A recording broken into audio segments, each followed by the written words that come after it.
Hi guys, welcome back to Faisal tasty cooking. നമ്മുടെ ഇന്നത്തെ recipe തേങ്ങാമുറി. എന്നാൽ നമുക്ക് വീഡിയോയിലോട്ടേക്ക് പോകാം. തേങ്ങാമുറിക്കുള്ള മസാല തയ്യാറാക്കാം. അതിനായി ഒരു ട്രൈ പാൻ അടുപ്പത്ത് വെച്ച് ചൂടായതിനു ശേഷം അതിലേക്ക് കുറച്ച് ഓയിൽ ഒഴിച്ചു കൊടുക്കുക. ഓയിൽ ചൂടായതിനു ശേഷം ഇഞ്ചി, വെളുത്തുള്ളി, പച്ചമുളകും കൂടി പേസ്റ്റാക്കിയത് അതിലിട്ട് നന്നായിട്ടൊന്ന് പച്ചമണമെല്ലാം മാറി വരുന്നത് വരെ ഒന്ന് ഇളക്കി കൊടുക്കുക. പച്ചമണമെല്ലാം മാറി വന്നതിന് ശേഷം വേണം നമ്മൾ സവാള ഇട്ടിട്ട് ഒന്ന് വഴറ്റിയെടുക്കാൻ വേണ്ടിയിട്ട്.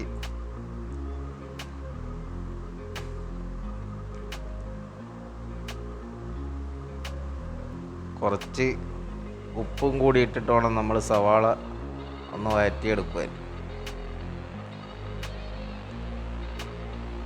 നമ്മുടെ സവാള എല്ലാം വഴന്ന് വരുന്നുണ്ട്.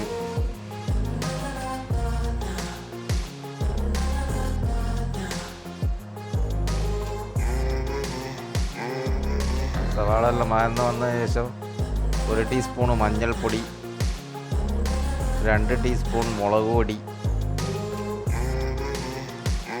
1/2 teaspoon garam masala, 2 table spoon കുരുമുളക് പൊടി. ഇതിന് കുരുമുളകാണ് കൂടുതലായിട്ട് വേണ്ടത്, അതുകൊണ്ട് കുരുമുളക് നമ്മൾ നന്നായിട്ട് എടുത്തിട്ടുണ്ട്. നമ്മൾ തന്നെ പൊടിച്ചെടുത്തതാണത്, കടയിൽ നിന്ന് വാങ്ങുന്ന പാക്കറ്റല്ല. അതിൻ്റെ എല്ലാം പച്ചമണമെല്ലാം മാറി വന്നതിന് ശേഷം കുറച്ച് ചിക്കൻ മസാല കൂടി ഇട്ടിട്ട് നന്നായി ഒന്ന് ഇളക്കി കൊടുക്കുക. എന്നിട്ട് അതിലേക്ക് ബോയിൽ ചെയ്ത് വെച്ച ചിക്കൻ 250 ഗ്രാം ഒന്നായി മിക്സിയിൽ ക്രഷ് ചെയ്തെടുത്തിട്ട് വേണം നമ്മൾ മസാലയിൽ ചേർത്ത് കൊടുക്കാൻ വേണ്ടിയിട്ട്. നമ്മളെ മസാല ഇവിടെ റെഡി ആയിട്ടുണ്ട് ഏകദേശം. അതിലേക്ക് കുറച്ച് മല്ലിച്ചപ്പും കുറച്ച് കറിവേപ്പിലയും കൂടി ചേർത്ത് കൊടുക്കുക.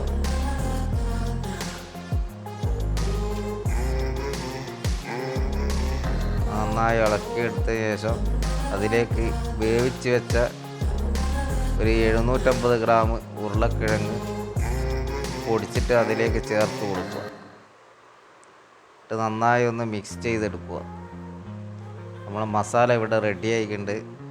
നമുക്കൊരു ബാറ്റർ തയ്യാറാക്കണം. അതിനായി 2 കോഴി മുട്ട എടുത്തിട്ടുണ്ട്. അത് നന്നായിട്ടൊന്ന് ഇളക്കി അടക്കുക. 5 പുഴുങ്ങിയ മുട്ട. നമ്മൾ മസാല ഇതേപോലെ വലത്തെ കൈ കൊണ്ട് ഉരുട്ടിയിട്ട് ഇടത്തെ കൈയിലേക്ക് വെച്ച് പരത്തിയെടുക്കുക. അതിലേക്ക് പുഴുങ്ങിയ മുട്ട മൈദയിൽ മുക്കിയിട്ട് വേണം നമ്മളിതിലേക്ക് പിടിപ്പിക്കാൻ വേണ്ടിയിട്ട്. ഇതുപോലെ ഒരു ബോൾ ഷേപ്പ് ആകൃതിയിൽ വേണം നമ്മൾ എടുക്കുവാൻ. എന്നിട്ട് ആ ബാറ്ററിലേക്ക് മുക്കിയിട്ട് റസ്ക് പൊടിയിൽ മുക്കിയിട്ട് മാറ്റി വെക്കുക. നമുക്ക് ഓരോന്നായി അതുപോലെ മാറ്റിയെടുത്ത് വെക്കാം.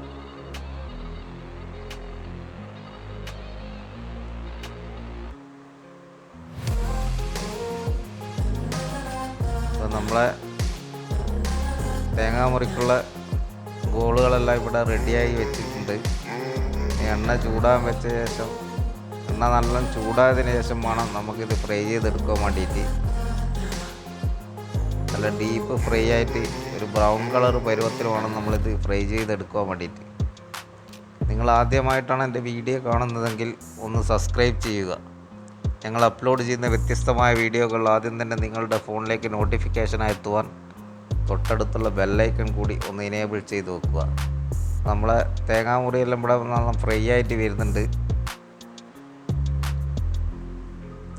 ഈ ഒരു പരുവത്തിൽ വേണം നമ്മൾ ഫ്രൈ ചെയ്തെടുക്കാൻ വേണ്ടിയിട്ട്.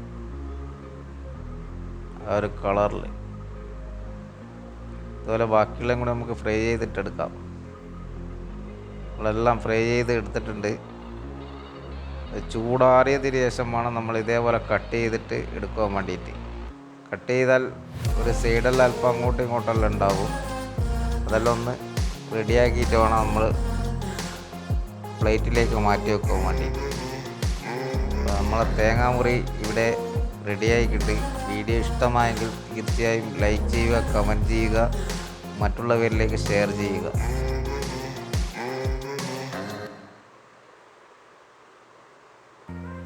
നല്ല സ്വാദിഷ്ടമായ തേങ്ങാമുറിയെല്ലാം ഇവിടെ റെഡി ആയിട്ടുണ്ട്.